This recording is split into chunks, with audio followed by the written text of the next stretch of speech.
مولانا فضل سبحان کے بیانات سننے کے لیے مولانا فضل سبحان کے آفیشیل یوٹیوب چینل کو سبسکرائب کریں۔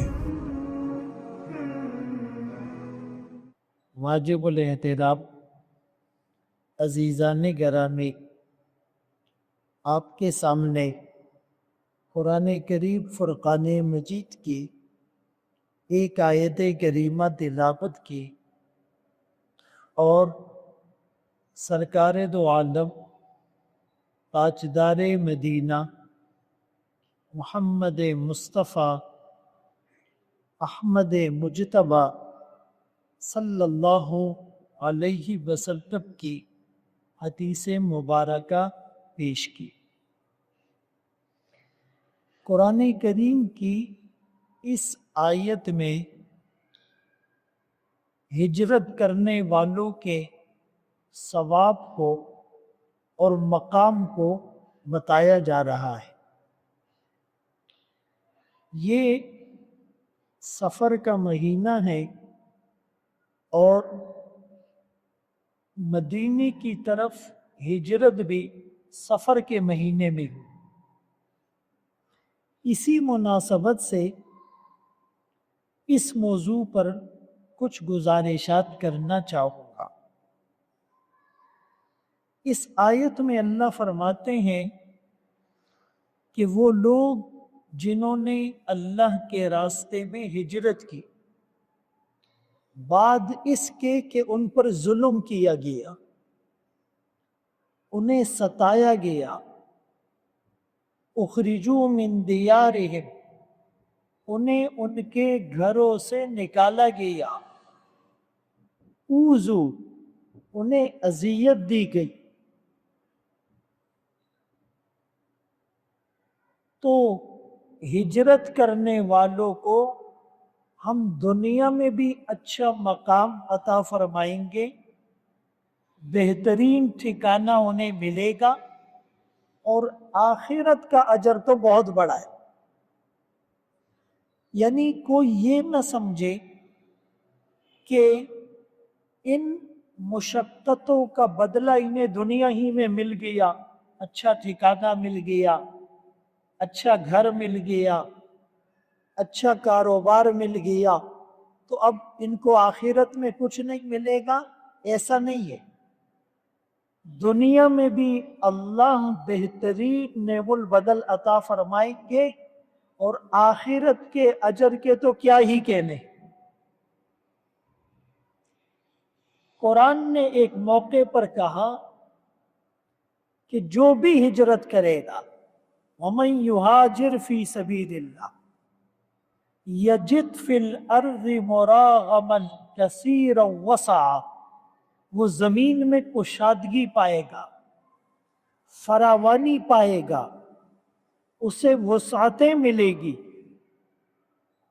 اور جو ہجرت کرنے کے لیے اپنے گھر سے نکلا اور راستے میں موت آ گئی، فقد وقع اجرہ علی اللہ، اس کا اجر اللہ پر، اللہ کے ہاں ثابت ہو گیا، یقینی ہو گیا۔ اگر ہم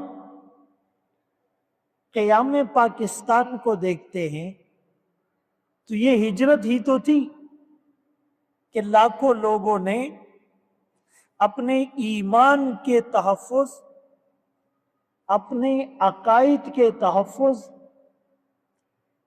آزادی دین کے لیے اپنے گھر بار کو چھوڑا، جائیدادوں کو، کھیتیوں کو، فصلوں کو، باغات کو، املاک کو چھوڑا،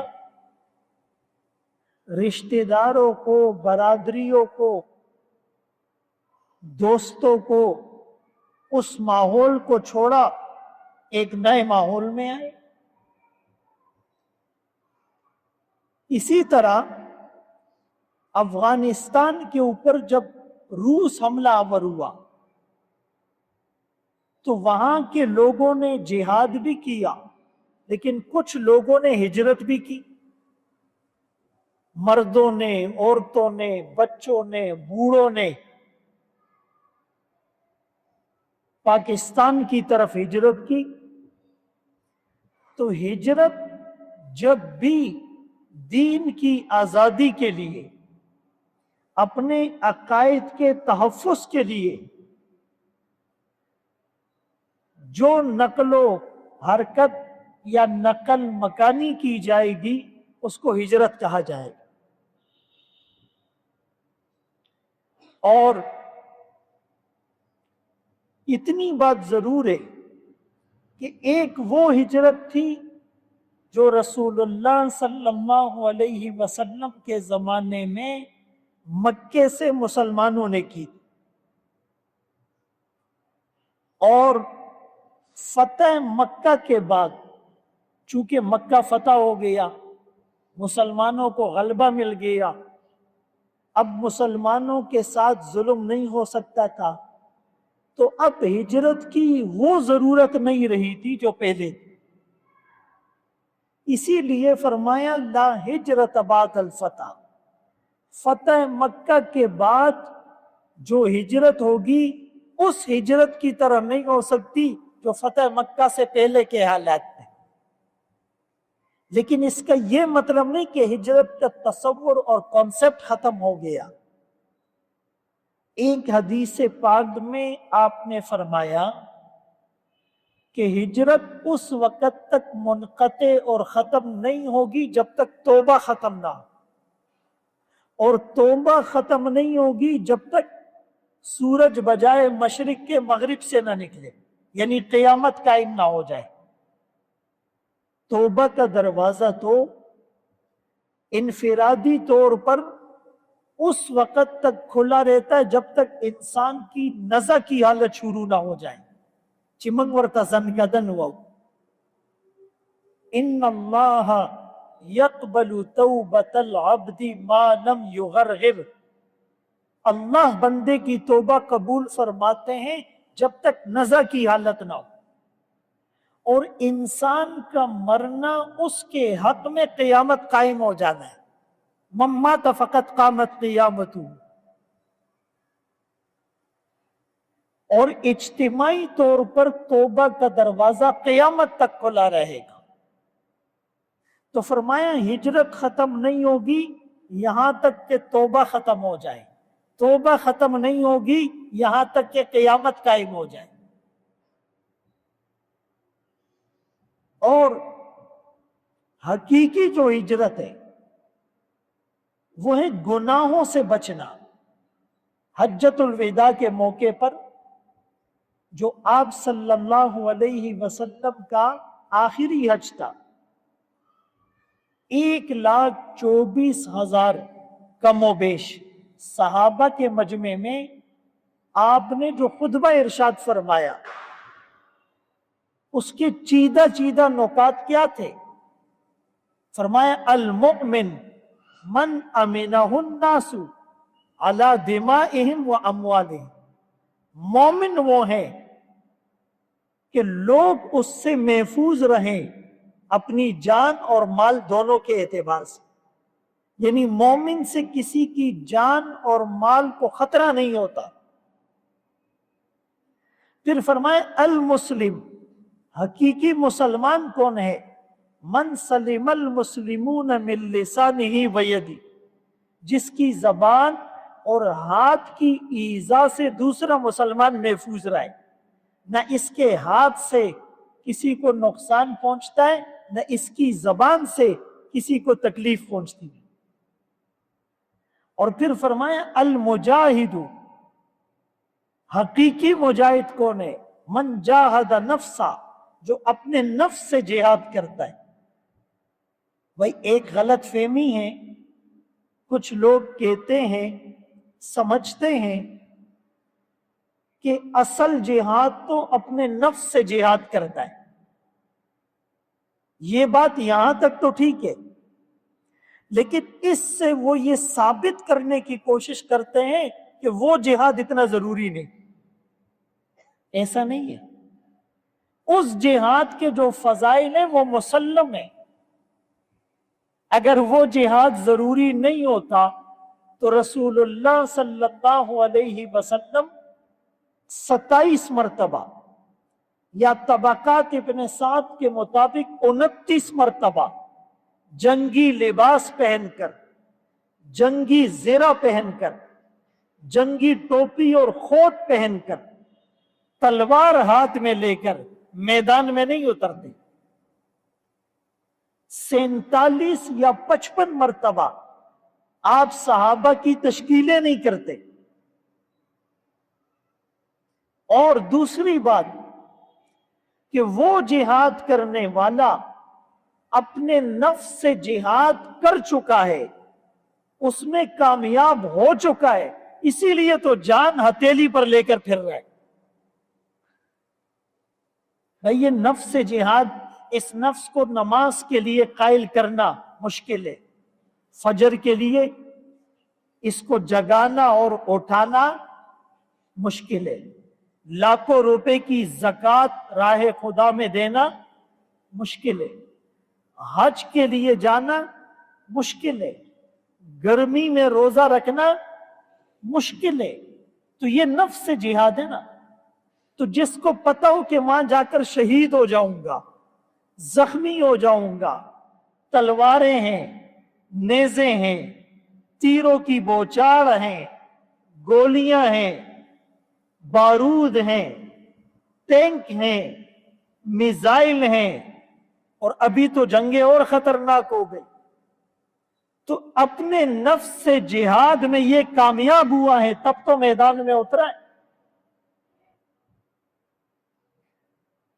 اور پھر آپ نے فرمایا المہاجر، حقیقی مہاجر وہ ہیں من حجر الخطایا والذنوب، جو گناہوں کو اور نافرمانیوں کو چھوڑ دے۔ اور ایک روایت میں الفاظ یوں ہے المہاجر من حجر ما نہی اللہ عنہ، مہاجر وہ ہیں جو رک جائے، چھوڑ دے ان چیزوں کو جس سے اللہ نے روکا ہے۔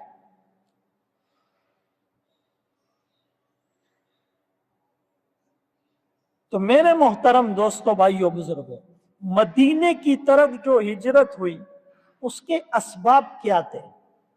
دار الندوہ میں قریش کی میٹنگ تھی، بڑے بڑے رؤساء جو ٹاپ قیادت تھی وہ جمع ہو گئی کہ بھائی کچھ مسلمانوں نے، جس میں 12 مرد اور 4 خواتین تھی، حبشہ کی طرف پہلی ہجرت کی تھی۔ پھر دوسری ہجرت حبشہ کی طرف، اس میں 80 افراد تھے، جس میں حضرت عثمان رضی اللہ عنہ بھی اپنی اہلیہ کو لے کر چلے گئے تھے۔ تیسری ہجرت مسلمانوں نے مدینے کی طرف کی، اور آپ صلی اللہ علیہ وسلم، حضرت ابو بکر صدیق رضی اللہ عنہ، ان کا گھرانہ، اور حضرت علی رضی اللہ عنہ، یہ ابھی تک مکے میں تھے۔ آقا کو ہجرت کی اجازت ابھی تک نہیں ملی تھی۔ تو قریش نے میٹنگ کی جس میں ابو جہل، جبیر ابن مطعم، عتبہ، شیبہ، ابو لہب، امیہ بن خلف، ابو البختری، یہ بڑے بڑے رؤساء موجود تھے۔ تو جب یہ میٹنگ شروع ہونے لگی تو ایک بوڑھا وہ دروازے پر آ کر کھڑا ہو گیا، وہ شیطان تھا، بوڑھے کی شکل میں آیا تھا۔ تو قریش والوں نے پوچھا بھائی کون؟ اس نے کہا میں نجد سے آیا ہوں، مسافر ہوں، مجھے پتہ چلا تمہارا بہت اہم مشورہ ہے، تو میں نے کہا ہو سکتا ہے میں بھی تمہیں کوئی اچھی رائے دے دوں، مجھے اجازت ہے؟ انہوں نے کہا اجازت۔ ایک مشورہ یہ آیا کہ رسول اللہ صلی اللہ علیہ وسلم کا لایا ہوا دین تو دن بدن پھیل رہا ہے، آپ کے متبعین اور آپ پر ایمان لانے والوں کی تعداد میں روز بروز اضافہ ہو رہا ہے، اور ہماری صعوبتوں اور ایذاؤں سے تنگ آ کر یہ مدینے کی طرف ہجرت کرنے لگے، اور بہت سے لوگ ہجرت کر چکے، اور مدینہ تجارتی اور جغرافیائی اعتبار سے اہم محل وقوع ہے۔ تو اگر مسلمانوں کا مرکز وہاں بن گیا